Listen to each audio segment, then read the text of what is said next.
Today we're going to be looking at the step-by-step process of making Tubali mud bricks. So if you see these beautiful images of Hausa architecture, specifically called Tubali, it's because they derive their name from the mud brick.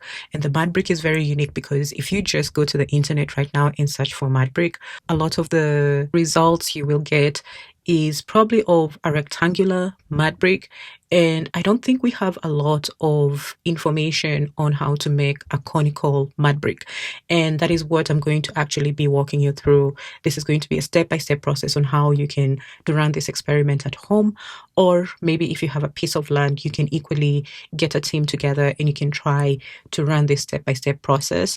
And if you're thinking about maybe building with a mud brick or rammed earth, you can just compare the Tubali mud brick, the rectangular mud brick, and maybe a rammed earth wall, and then you get to decide what you want to go with. So this video is for everyone who is passionate about building with mud, or if you're just simply passionate about living an eco-friendly life, or you would like to learn about African architecture, this video is for you. If you enjoy these videos and you find them to be informative, please do me a favor and just leave a like. And if you can, towards the end of the video, please hype the video because it helps the video to be discoverable.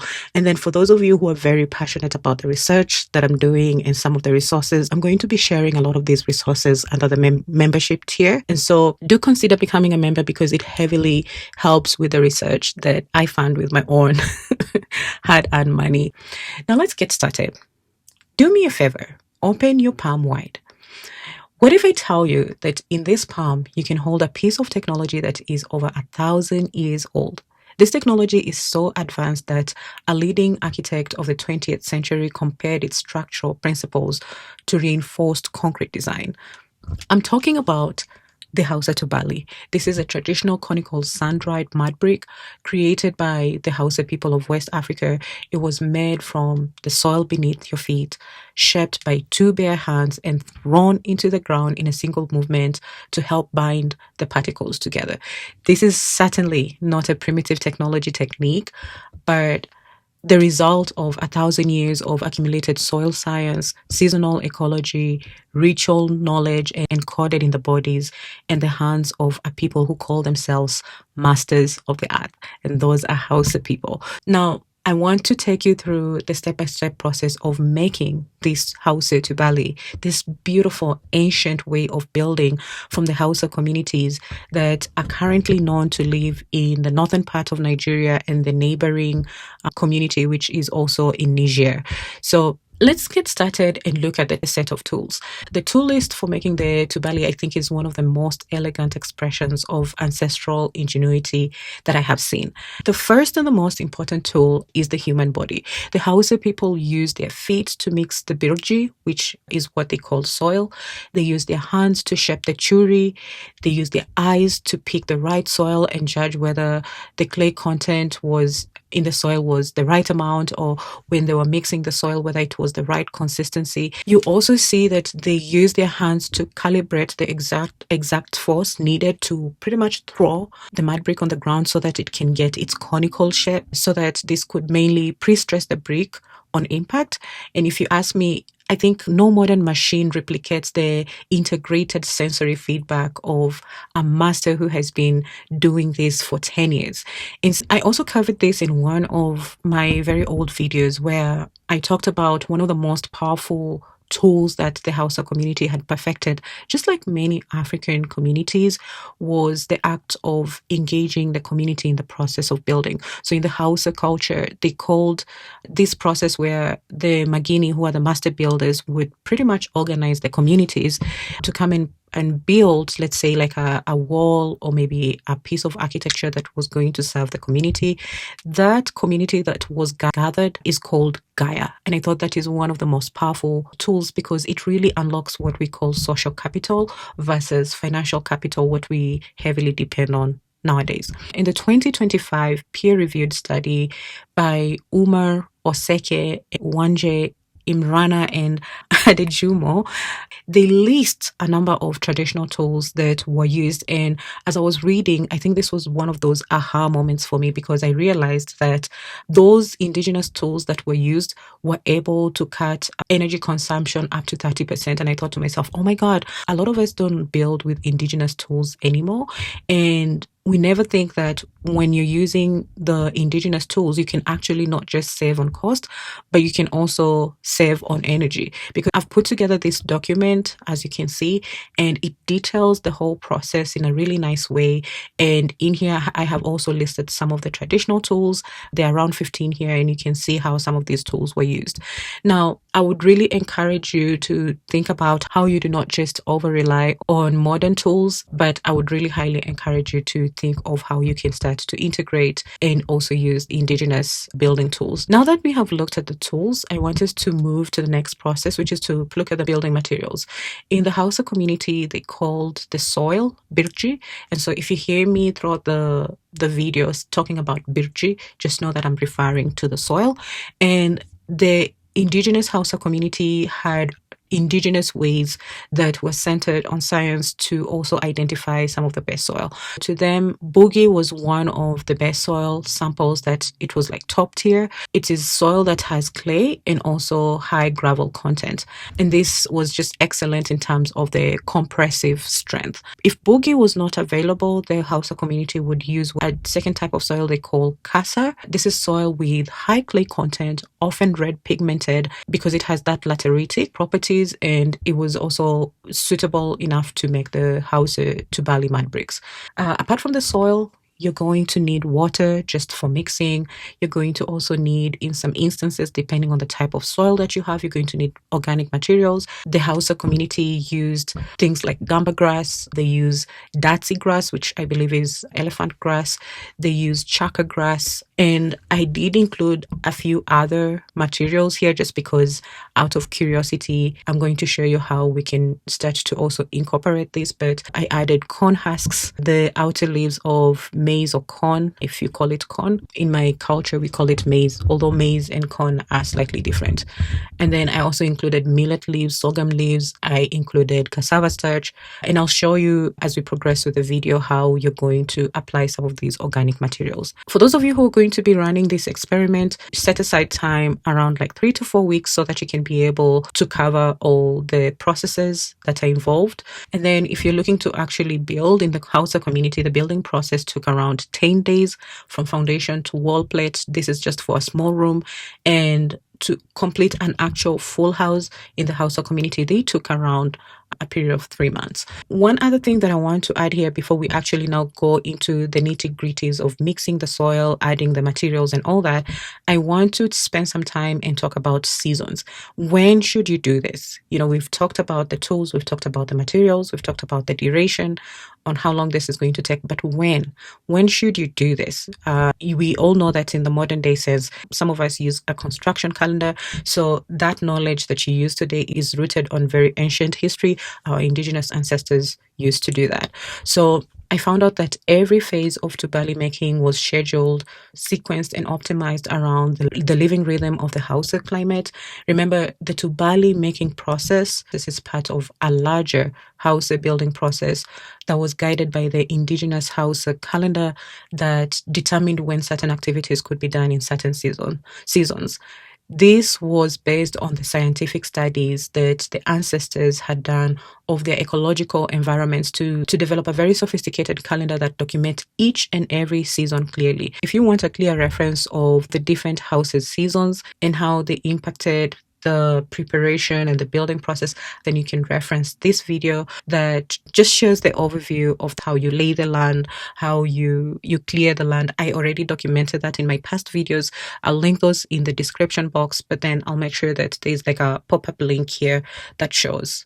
Here's a very detailed and practical way of how the climatic seasons shaped the brick drying process, but also it affected the availability of the plants that I had listed in the material sections that we're going to use in the Tubali brick making process. Let's start with how the Harmattan season actually impacted the brick drying process. If you think of the Harmattan season, this was the period that happens in the Hausa land between October and March.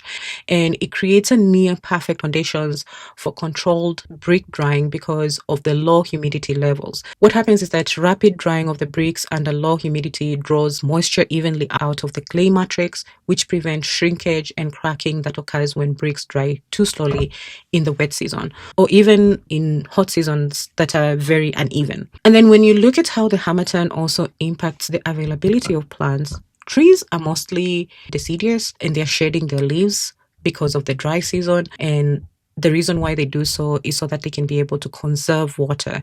And when this happens, this is the perfect time for some of these plants to be harvested and to be used as building materials. So for instance, the fruit pods of the locust bean tree called makuba, this is when they ripened and they fell. And this happened just around October, November.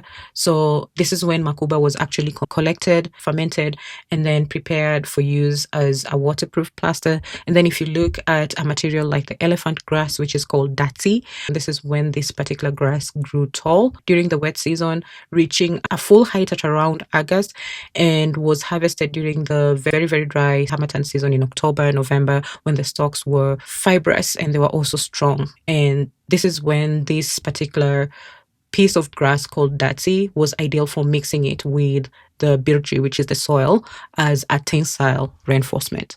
So seasons also can really impact the quality of your mud brick. Now that we've covered that, I want us to move to the next phase, and I want us to look at the step-by-step process of actually making the Tubali. And for the first process, we're going to look at the soil selection, and this could take anywhere between 1 week or however long you want to prolong your research. But I just put a tentative duration of 1 week. Within 1 week, you should be able to identify where you're going to buy your soil. So that is if it's on your land or you're going to maybe get it somewhere else. Generally, it is recommended that you use a red laterite soil because this is what the Hausa community used, and it is also just in abundance in the motherland. The reason why the red laterite soil works so well in building mud architecture is because it is naturally rich in iron oxide, aluminium, and clay, which act as natural binders. The best soil in making the Tubali brick is called burgi. This is the clay, remember, with the gravel content that we covered when we were looking at the materials. And there's really a detailed account of this in Kanu, as documented by Aradian Susan in her PhD thesis. If burgi by any chance was unavailable in the Hausa communities, they used the second tier soil, which is called kasa. And this is the soil with a high clay content that can easily be used as an alternative. Now, according to the Hausa building knowledge, most of the soil was sourced from local barrow pits known as kududufi.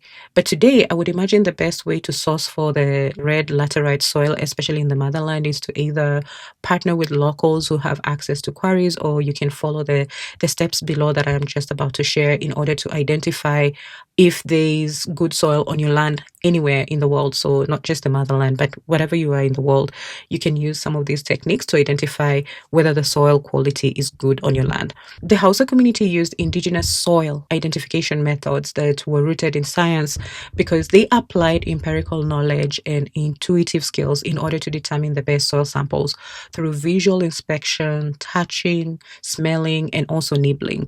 In fact, this is the foundation of this knowledge that I'm just about to share with you, because it helps a few researchers who wrote this amazing science direct paper that used imaging techniques, machine learning, and also statistics to be able to classify a number of laterite soil samples to determine the best laterite soil you should use. I thought this was just one of the best sources that I could use to give you an overview of what would be the best soil samples for you to use, simply because these researchers also were grounded, or they pretty much built on and expanded the indigenous knowledge of the Hausa people. So if you want to actually run this test at home to check for the different soil quantities in your soil, you can use a soil texture kit or you can use a sedimentation kit. I'll try and see if I can include some of this in the description box, or maybe tag a product for you so that you can easily be able to see what I'm talking about. But these are the results from this research that was published in this Science Direct paper. You can see here there are 6 samples levels of soil from A to F. And you can see that they were able to identify 3 types of soil, where the first soil has 71% sand and it has 29% clay and silt composition. And then the second composition is where they have 78% sand and 22% clay and silt composition. And then the third sample here is where you have 65% sand and then you have 35% clay and silt soil composition. So if you're anywhere in the world, this could be a really good reference. If you're in the science field, if you're a geologist, anyone who has a lot of detail, and maybe you might have already done work on how to easily pick the best laterite soil, please feel free to drop a comment in the comment section so that we can also continue to learn together. But I thought this would be a really good base to get all of us started, and anyone can be able to run a soil test by themselves to be able to determine if the soil on your ground is really good. Now, one thing I want to note here is that as I was doing this research, I noticed that modern scientists and engineers seem to be deeply invested in using some of the latest tech to identify the best laterite soil for building. And while I applaud the effort because it really helps to advance the knowledge and the science field, I also just want to point out that sometimes life solutions do not necessarily have to involve fancy and expensive gadgets or labs or tools. Well, it's great to have modern tools. I just want to remind people that for thousands of years, our indigenous African communities built some of the most exquisite architecture that has stood the test of time even today, with some of the simplest tools, by simply observing nature and leaning on the shared knowledge and the community. So just like the Hausa people, taking time to understand how to identify the best soil through visual, through smelling, through feeling the soil, and even just nibbling it. This is something that should be at the foundation of our modern building process. That's just what I want to emphasize. The act of using your bare hands to feel, to touch, and to fully understand the soil beneath your feet, that act is so sacred, and it gives us a chance to directly interact with nature and truly learn from it and appreciate it just like our ancestors. And it also helps to center the architectural knowledge in just common everyday people like you and me, who are not even architects or who are not structural engineers, scientists, or anything like that. But still, you can feel empowered to know that just as you step on the soil, as you smell the soil, as you touch the soil, you as a prospective homeowner, you can also tell when the soil is actually good enough. I just wanted to get that out there because I love modern technology too, but I just don't like the part where sometimes research and science gets weaponized as a tool to drive commercialization and disconnects us from nature. And that's why I keep emphasizing on the need to also stay connected with ancestral knowledge, and to you yourself, even if you're going to work with professionals, that you appreciate the science by simply just using your everyday tools that you have, which is your body, your sight, your hands, to be able to commune with nature, understand how it's shaping you. Yeah. So now that we have covered the bases in terms of understanding the soil selection, I want us to move to the next phase, which is going to take us roughly 2 to 3 days, maybe, if you're going to run this experiment. And this is where we do soil preparation. Once you have identified the red laterite soil or any alternative soils that you want to use, you can use your traditional tools, or you can use a shovel to dig what the Hausa community called rami, which is a pit. This is where your soil is going to be worked on. And then once you have your pit, you pour your red laterite soil into the pit. Remember, this only applies if you are sourcing the red laterite soil from somewhere else. But if you have the soil on your land, then you just dig a pit and you collect the soil in that pit. You don't have to transport soil from somewhere else. Once this is done, use a shovel or any traditional tool to be able to pretty much break down the soil into small particles. The reason why I keep emphasizing on the use of local and indigenous tools, it's simply because I think we can drive energy consumption and energy saving through that. And also it helps us to stay grounded to the indigenous knowledge and to our ancestors. But in a large way, it also helps to significantly reduce costs. Let me give actual realistic examples you can relate to as to why I keep emphasizing on the need to use indigenous tools. I am from Kenya. So I'll give an example from my home country, Kenya. Back home, we have a lot of modern hardware stores. And I love to promote local businesses, but sadly, a lot of the hardware stores are stocked to almost 90% imported building materials and tools. This is very detrimental to the local community because if you have a continent with 1.5 billion people and over, let's say 80 to 90% of that population does not buy local building tools and building materials, you can imagine that creates an over-reliance on imported products. In the aggregate of things, it hurts the local economy. I know that one amazing thing that we have in Kenya is we have these specialized local markets where indigenous communities come together and they share their tools. Some of them actually share the craft. If you're ever in Nairobi, it happens, I believe, around from Saturday, Sunday, and sometimes I think Friday. You can go to Masai Market. It is in the heart of the city center. And then if you're from Mombasa, like me, you can go to a place called Mwembe Kuku. It's famously known for like very indigenous traditional products. You can go there. If you look at Masai Market, it's famously known for like really incredible interior design products. If you want to get masks, if you want to get traditional stools or something like that, you can easily just go there. Paintings, name it. They do such a good job. They don't have so much of the tools, but if you go to Mwembe Kuku in Mombasa, you can also get tools. I have been able to get a few tools here and there. When I was thinking about this, I thought to myself, oh my God, what if these markets expanded in such a way they also supported local construction techniques? For instance, in this case, we're talking about Tubali, but in Mombasa, for instance, we build a lot with coral and we also build a lot with mud. What if we started to integrate the indigenous building tools at a large scale? And then there's an actual serious partnership between these local indigenous communities with the hardware store owners who stock a lot of modern products. But for this to actually work, we also need to have the consumers shift their buying behavior for them to be willing to incorporate the indigenous tools in their building process again. Because if we do so, this could dramatically shift the global market dynamics and even cut the imports by at least, let's say, 60%. That would completely really change drastically the construction market in Kenya. I'm not against the global community, but I just don't like when it is unbalanced. That doesn't balance out so well because then it ends up killing the indigenous communities. And a lot of us now are very disconnected from even indigenous tools. Some of us, if I was to ask you, can you give me 5 indigenous building tools in your communities? Probably some of us will not be able to name a lot. And it's not a jab at you or at me, but it's just to show that we have a gap in our construction industry and we have an opportunity to do real change. Let's move forward. Unlike the preparation of the rectangular mud blocks where the soil sometimes is sifted, this doesn't seem to happen here when you're preparing the conical mud bricks. The soil is not sifted, but I certainly encourage you to try this out if you want to sift the soil. I'm just curious how that would impact the quality and the strength of the mud brick if the soil is sifted. I just know that if you sift the soil, you'll end up removing a lot of the organic matter. And as you can see in this building process, as I take you through it, you'll start to see having rich organic matter also really helps to impact the process in terms of building the strength of the mud brick. Once you have selected the right soil, you have gone ahead and prepared the soil by pretty much breaking it down. Let's go to the next phase, and the next phase is soil fermentation process. Now, this is the longest period of the whole Tubali mud brick building process because when you're doing the fermentation, this could take anywhere around 3 to 4 weeks. And I'm going to share with you 2 options on how you can do the soil fermentation, simply because sometimes you're going to be working with really good quality soil or sometimes you're going to be working with a lesser quality soil.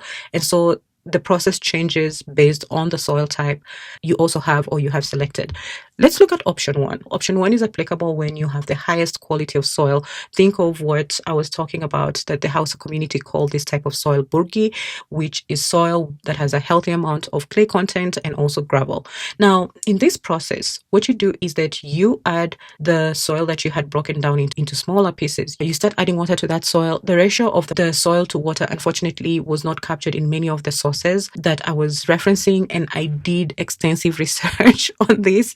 Oh my God, I'll tell you something funny about this. I really did my best to try and get the ratios of the water to soil, but no, I was not able to get this. Many sources just describe adding water and then spreading the soil mixture very flat and then trampling it by foot until it reaches a consistency of a thick paste. Once this is done, the soil is then covered and left to ferment for a period between 24 hours to 2 days. And then thereafter, the soil is then re-wetted and then trampled again. And this can be repeated a few more days before you proceed to the next step, which is to make what the Hausa community called Churi, which is the prepared mud that then gets turned into the Hausa mud brick Tubali. I will walk you through how to actually make the Churi, and you'll start to understand what Churi and also the final Tubali actually comes to be. If you want actual sources to go and verify this first option, I'm going to refer you to page 100 of the J.C. Morton Hausa architecture book. You can easily find this on the Internet Archives. This video is not sponsored by them, but they do really good work, and I just want to give them a shout because I have been able to get so many valuable resources of very, very ancient wisdom, and if you're able to support them as well, that would be great. And then there's also a blog post written by someone local. This community is called Dot Manka. They have really, really good information on not just the Hausa architecture, but other forms of architecture. And I'm also going to include the source in the description box. Now, this is where I get to tell you something funny about this whole process and how I burnt the midnight oil just looking for the ratios of the soil to water. And then I remembered this very funny conversation that I was having with a friend about African cooking and how when I was growing up, our recipes were just about eyeballing the ingredients and we never used like measuring cups. I never grew up with that. I never grew up with a recipe book. And the reason why that was the case, it's because I was the recipe book. My grandma was the recipe book and my aunties were the recipe books. This is the way that I was taught mainly. The goal here is to mainly be observing and be applying critical thinking and practically perfecting your skill over time and being nurtured by the community. And the beauty of it is that, well, it is good to have recipe books. It is good to have documented processes. One thing that is very outstanding about the indigenous teaching way is that the knowledge stays with you. You turn into a recipe book. You become the book itself. And so with that, it becomes very easy for you to pass on the information to someone else when I'm having a conversation like this, or you can experiment with the information that you have, you can modify it, you can improve it. And so when I was looking at the ratio, the aha moment came when I actually remembered. Those lessons were very much focused on just adding a little bit of this, adding a handful of this, and boom, you have something absolutely beautiful because you have the freedom to express yourself and your creativity in the kitchen, and you're not really bound by like measuring cups. Is this the correct amount? Is this the, And so I understand that some of us also are just like, you work really well when you actually have a recipe. I am actually going to take time to test all this process out so that I can also be able to develop the water to soil ratio and just test out what is going to be working out. So be patient. I'm actually going to run an actual physical experiment and come and share this with you. But one thing that I want to let you know is that in the African culture, the best cook was not the one who can follow a recipe, but one who can fully understand the cooking process, the techniques and the tools that they themselves become a recipe book. And that type of empowerment is what I would like for you to have. It is good to have all these things, but just remember that.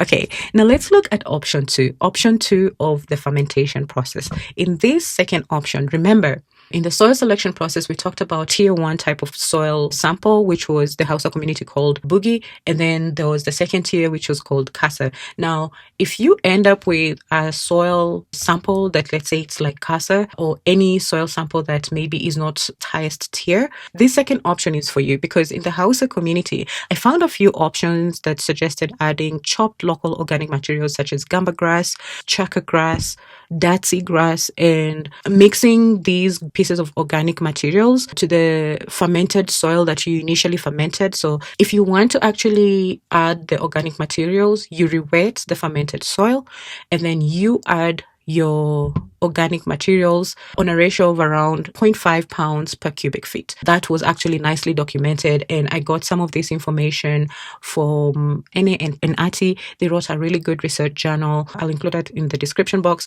And on page 697, they actually reference the work of Domwaski in 1990 and Australian Academy of Science in 2006, where it shows this process of actually adding the organic materials to the soil. Once the organic materials were added to the initially fermented soil, they were then trampled again, and then they were left to ferment again. Now, the reason why the grass was being added is because it acts as reinforcement. The soil itself acts as the matrix or the binder, and it pretty much surrounds the organic material. So if you use chaka grass, datsi, gamba grass, whichever material you use, the soil actually comes now and surrounds it. If you think about it, the straws were actually chosen because they possess the tensile strength, while the soil mixture possesses the compressive strength. This is the same logic that governs reinforced concrete, where a matrix material strong in compression, which is concrete, and our equivalent here is the fermented soil, if you think about it, and then that is combined with a fibrous material strong enough in tension, which in the modern building sense, this would be like steel, and our equivalent here would be the grass that the Hausa community added. So remember, the grass, for instance, like datsi, it must be dry and fibrous. That is why the grass is actually harvested not during the wet season, but it is harvested during the Harmattan season. So if you think about it, during the wet season, that's when it would have reached its full height. And then in the Harmattan season, it would have dried and the water would have been sucked out because of just how hot and dry and low humidity that season carries. So this is very important because I want you to remember that if you're going to carry out this experiment, please avoid wet or green grass because this would introduce moisture into the brick and it would cause uneven drying and cracking. When I saw this, my curious mind, as usual, it just ran in a million directions that I couldn't help but wonder, what would happen if I added different organic materials to our fermented soil just to test out how this would impact the soil texture, the quality, the strength of the mud brick, and what is the type of product that we could get at the end. In thinking about this, some of the ideas that came to mind was I could maybe add cassava starch because I was thinking that this can increase the wet plasticity of the clay. I also thought of adding sorghum or millet, adding the leaves of corn in my experiment. I just wanted to share these ideas with you.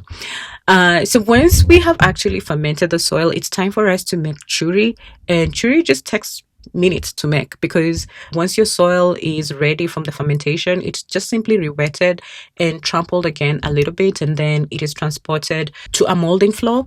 And then the next step is to make churi, which is the lump of wet mud of just around 30 centimeters in diameter that is ready to be rolled into a Tubali mud brick now. And it is simply formed by rolling and squeezing the piece of mud from both sides to form a compacted loaf-shaped ball, which is then thrown to the final person that is specialized in making the Tubali mud brick. Now we are on to the very final process, which is pretty much putting together our Tubali mud brick. And also the duration of this, it just simply takes minutes. And so in the Hausa community, there was a specialized person called the Tubali maker who would catch the churi that was thrown to him, and then immediately he would roll that churi on fine dry sand, which acts as a release agent to prevent the sticky clay from adhering on the ground and also on the hands. And so the Tubali maker is the one who is responsible of shaping the churi on that sanded working platform. And the way they do it is that they turn the churi into a double cone that is thick in the center and pointed on both sides. Once this is done, then the Tubali maker does is that in order for them to get that nice conical shape and also make sure that the mud brick is actually compact, they would lift that double shaped cone with both of their hands at a height of around half a meter, and then they would vigorously throw it down very hard to the ground so that with that impact, it ends up flattening the bottom of one of those pointed cone against the ground. And this acts as the kinetic compaction mechanism. So the sudden deceleration expels trapped air and water, forcing the particles within the soil into a highly dense state. In terms of the size of how big your Tubali corn mud brick should be, it should be roughly around 100 millimeters by 150. If you want to read more about these sizes, there's a really good thesis that was written by Kabir for his PhD where he details all this information. You can reference it on page 109, and I'll be sure to include the link in the description box. The title of the thesis is Transformation of Hausa Traditional Residential Architecture. So look out for that source also in the description box. Again, as I was researching, my curiosity just kicked in and I couldn't help myself but wonder, what if the Tubali mud brick, the one that was actually conical, it was also hollow in the middle to turn it into an interlocking conical sun-dried mud brick? That's one thought that actually popped in my head, because I thought to myself, well, how would that impact the strength of it? Because the way I see it, it's like almost you're building a pyramid eventually, because you're stacking conical bricks, right? And I thought to myself, how would that bring more strength to the building? How would that impact the quality of the brick as well in terms of stability? I'm not fully sure how these modifications would work out. I was just thinking that these are some of the modifications I would just carry out in my experiments. For those of you who are scientists, physicists, structural engineers, please comment down below what you think this would do to the mud brick in terms of strength, stability, texture, beauty, all that. I would really love to know. And then this is now the final stage, which is pretty much just sun drying the Tubali, and this could take a duration of roughly 2 weeks. Now in this final step, it's just to make sure that the mud bricks go through a solar dehydration process where they go through like the curing, and you do that by making sure that you leave the Tubali bricks on that sandy drying floor with their flat bases resting on the ground and their conical tips pointing upwards. The curing process should take roughly 2 weeks.